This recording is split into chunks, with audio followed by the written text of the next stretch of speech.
Hayward Podworks. 100 shows, one vision. Our sources explain it all. For more information on upcoming shows or to suggest shows, email brianhayward2026@gmail.com. And now let's get into our show. Hayward Podworks is vision, deep dives into any topic.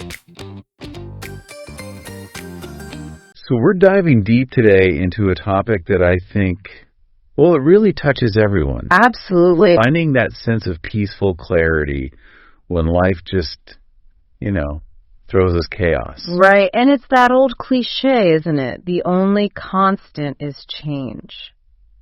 It's so true, though. No. And that change so often is what triggers anxiety. Exactly. And when we were compiling the source material for this, the mission became really clear. We want to move you past just coping with fear and into a space where you're actively thriving. Regardless of the external chaos. Right. Because anxiety, it doesn't have to be this chronic state. It's an emotion that can be mastered.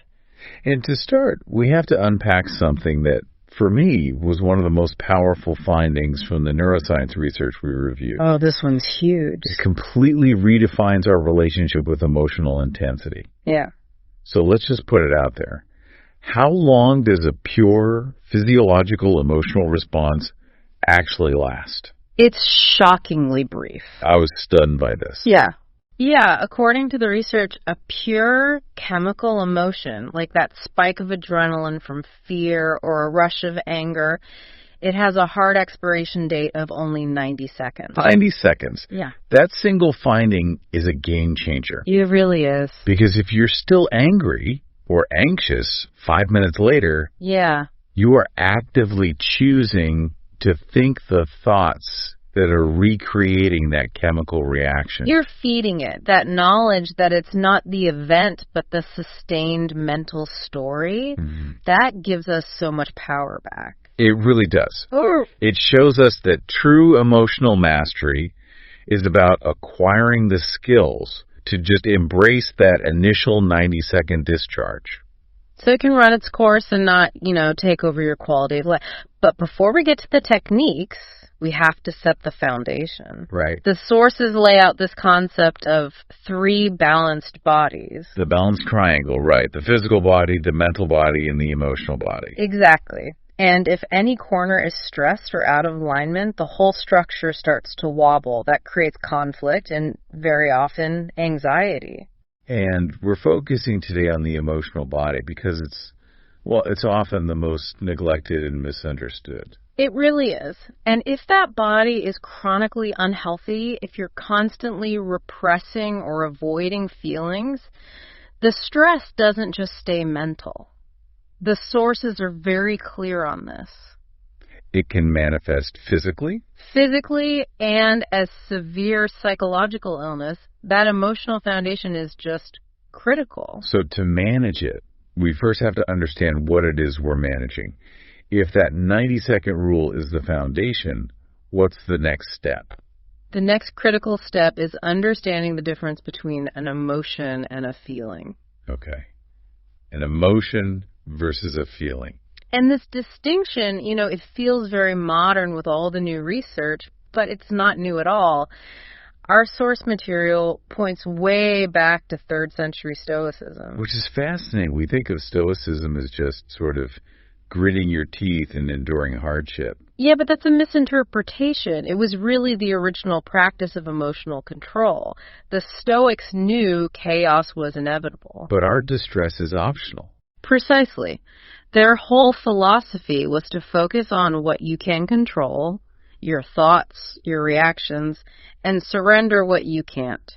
It was never about blocking emotion. It was about taming the response. Exactly. So you could operate calmly in any situation. So let's apply that to the modern definitions then. Yeah. An emotion is that primal 90-second response.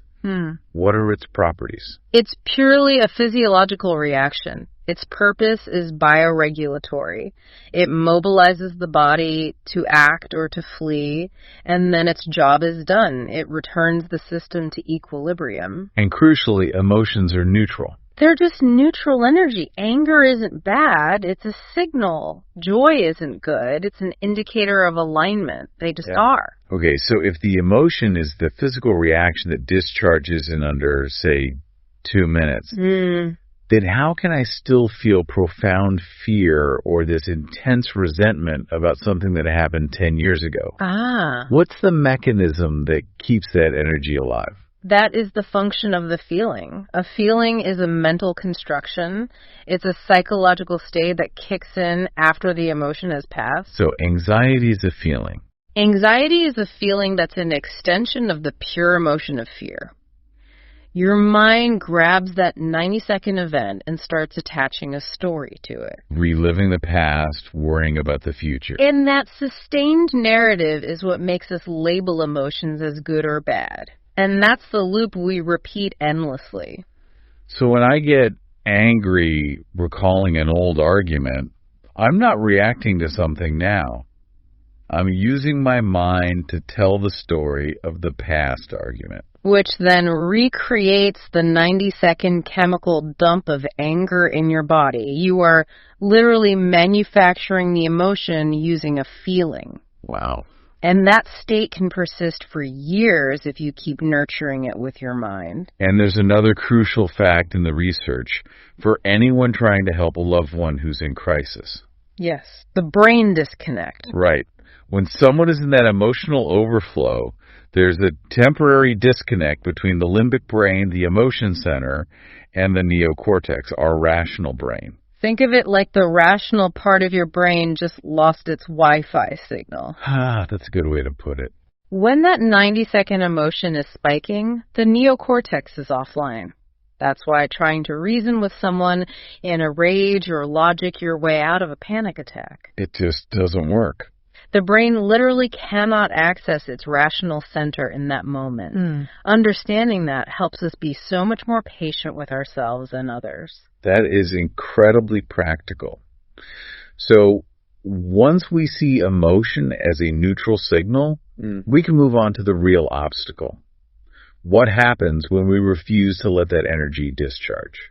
Well, the pain comes entirely from that nurtured feeling. Okay. And we nurture it because we fall into what the sources call the repression trap.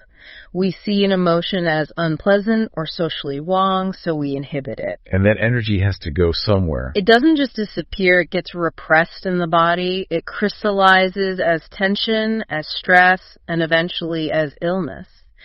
And the research outlines 3 common, really unhealthy strategies we use to avoid our emotions. Okay, what's the first one? First, we have avoiding. This is the short-term diversion. I think we all know this one. Reaching for a cigarette, stress eating some chocolate.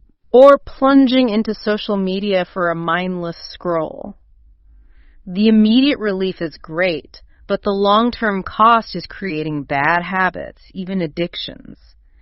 You're training your brain to seek external relief instead of processing internally. That social media plunge. It's a perfect emotional anesthetic. Okay, what's the second strategy? The second is reacting. This is when you focus the pressure release outward. Shouting, slamming a door. Exactly. And while it might release some physical pressure, it immediately turns that primary neutral emotion, like anger, into secondary negative emotions. Like shame or guilt. Embarrassment, guilt, shame. Now you feel bad because you behaved poorly. And the third one sounds maybe the most exhausting. Resisting. Oh, it is. Resistance is deliberately silencing or burying the emotion. The classic metaphor is pushing a balloon below the surface of the water. It takes so much effort to keep it down. Immense continuous effort. The person feels bad all the time, constantly fighting their own internal reality, and eventually they feel like a pressure cooker ready to explode or just collapse from exhaustion. So these 3 strategies, they're disastrous because the emotion just stays there, latent, waiting to come back in another guise. Which brings us to the connection between emotion and behavior. Right. It's a fundamental mistake to link a pure emotion with an automatic behavior, because that gives all your power away to the feeling. The emotion is neutral. Your conscious choice determines the behavior. That's a hard truth, but it's empowering. So if I feel the pure emotion of fear about the future, my default behavior might be paralysis. Staying in the bad job, the bad relationship. Right. But the conscious choice, the path to growth, is acknowledging the emotion and choosing to move forward afraid. That is the essence of emotional mastery. Acknowledging the signal, thanking it, and then choosing a constructive response. So how do we actually do that? How do we facilitate that healthy discharge? The sources talk about becoming the observer. Yes, through awareness. This is where we get into the practical tools, like the emotional body scan. Which is a kind of real-time meditation. A profound one. When that 90-second spike hits, you just welcome it. You let the energy pass through your body without diverting, reacting, or resisting. You're observing, not judging. And the key is to find the physical sensation. You ask yourself, where is this emotion located? Is it a lump in my throat? A knot in my stomach? A tightness in your chest. What does it feel like? Is it burning, freezing, stabbing, suffocating? You can even get more abstract. Right. Move away from logic and into pure sensation. What color is it? What shape? Maybe it's a red sharp square. Or a low humming noise. The point isn't to analyze why you're feeling it, but to intensely experience the what. Exactly. And that allows the energy to just dissipate naturally. But what if you're totally overwhelmed in the moment? You need a system hack right now. The single best tool you have is your breathing. It's always there, and it directly changes your body's chemistry. There were 2 techniques in the sources. The first is deep breathing. Using your full lung capacity. You inhale slowly, expanding the abdomen, then the rib cage, then the chest. You hold, then exhale slowly and release. It's a foundational practice for calm. And the immediate stress hack is the 4-second technique. Yes. In that moment of acute tightness in traffic before a hard conversation, you use counting to shift into a rational state. 4 seconds to inhale. 4 seconds to hold. And 4 seconds to exhale. That numerical rhythm actively hacks the emotional loop and shifts control back to your rational brain. So beyond coping in the moment, how do we maintain inner peace when life is just always going to be chaotic? The sources stress this. The goal isn't to eliminate chaos.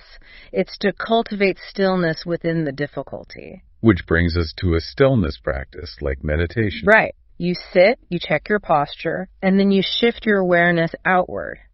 Observe the whole room, maybe with your eyes open. Acknowledge thoughts as they pass, but gently return your awareness to the present moment or your breath. And the payoff is that you learn to access that stillness anytime. Anytime. During an argument, a stressful deadline, you can mentally connect to the infinite all around you and operate like an actor watching a play.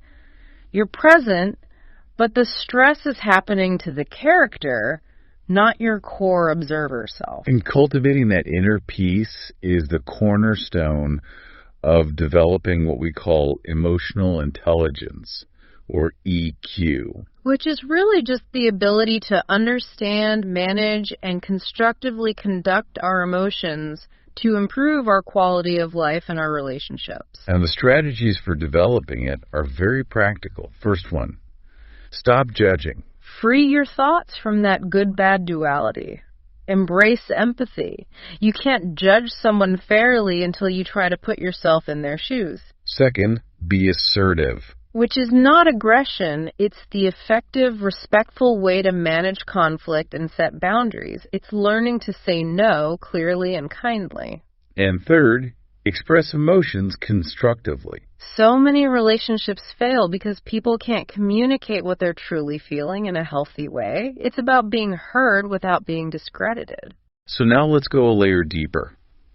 Because the source material introduces a really foundational concept from Lise Bourbeau, the 5 emotional wounds. Yes. These are unconscious wounds from childhood that force us to adopt a persona, a defense mechanism that stops us from being our authentic selves. And just becoming aware of your primary wound is the first huge step toward healing. Let's run through them quickly. First, let's look at the two focused on connection, rejection and abandonment. Okay, rejection. The wound of rejection is driven by the mantra, I didn't feel accepted. The limiting belief is, I don't have the right to live, or well-being is forbidden for me. That's heavy. And it connects to fear and sadness. Deeply. The healing path is learning to express self-love. Maybe just starting by saying, I love you to yourself every day. And then abandonment. That one's fueled by the mantra, I didn't feel supported. The limiting belief is, I can't be independent, I need others to exist. Which creates sadness and emptiness. Right. And the healing there involves building autonomy, trusting yourself, and recognizing your daily achievements without needing someone else to validate them. Okay, next up are humiliation and injustice. These are often about worthiness and control. The wound of humiliation has the mantra, I felt bullied in my desires. The limiting belief is, I'm not worthy, I don't deserve to be happy. And that generates feelings of disgust, shame, guilt. Chronic guilt and shame. Healing requires improving self-esteem, learning to encourage and congratulate yourself daily. And the injustice wound. That one operates on the mantra, it's not fair, I lacked everything emotionally. Their limiting belief is the pressure of perfection. I have to be perfect to be loved. And people with this wound often see emotions themselves as bad, which locks them into that resistance trap we talked about. Precisely. It's often a victim mindset. The key healing step is flexibility. Silencing that inner critic and expressing pride in who you are now, not who you think you should be. And finally, the fifth wound is betrayal. The betrayal wound comes from the mantra, my expectations were not met. My trust was broken. This creates the limiting belief that I can't trust anyone. Vulnerability is a weakness. Which is directly connected to anger and mistrust. Yes, and impatience. Healing here requires learning to let go, accepting where you are, and respecting your own journey. This is where the real courage comes in, isn't it?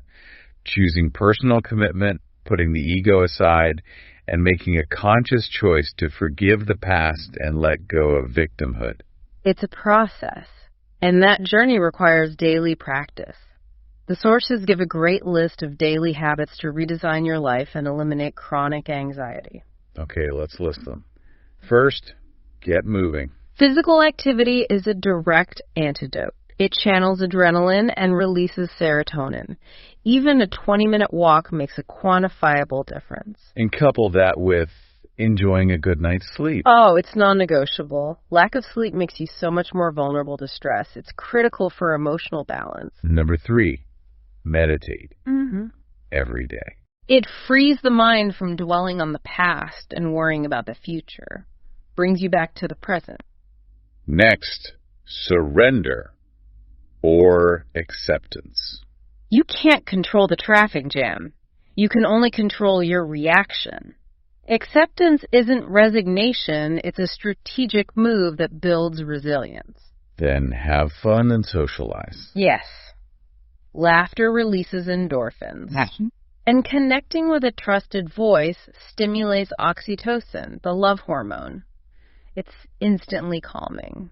And finally, keep a journal. Writing down your thoughts before bed is essential for clearing the mind.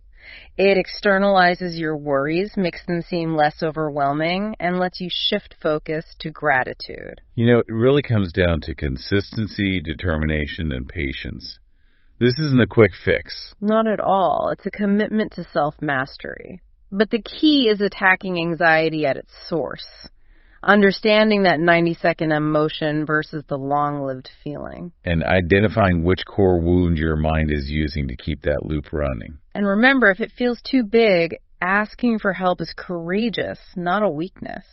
Emotions are just a compass informing us that something needs healing. They're signals, not catastrophes. So as you integrate all this, here's a final thought. Instead of seeing every difficulty as an obstacle to avoid, what if you chose to see every single challenge not as a moment of chaos that disrupts you, but as a mandatory opportunity for profound growth?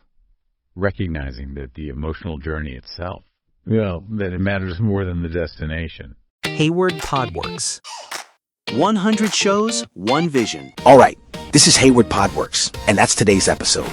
If this helped you, do me a favor, hit follow, leave a quick rating, and share it with one person who'd get value. Want the extras, links, and new drops? Check the show notes. Until next time, stay sharp, stay consistent, and keep building. Hayward Podworks. We'll talk soon.